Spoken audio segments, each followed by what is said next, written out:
พี่สายจะใส่ตัวไหนครับ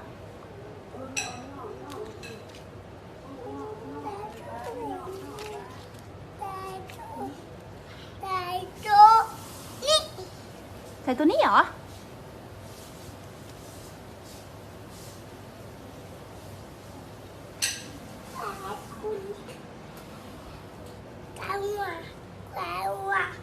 วัวเหรอครับวัวไหมครับเนี่ยนี่อะไรเนี่ยเสาป่ะ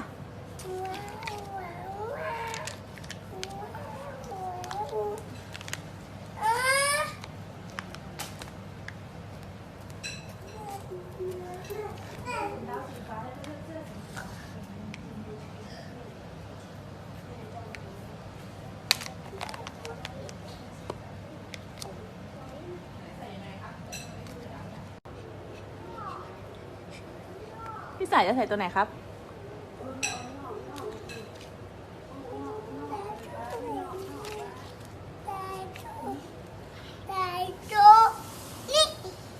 ใส่ตัวนี้เหรอ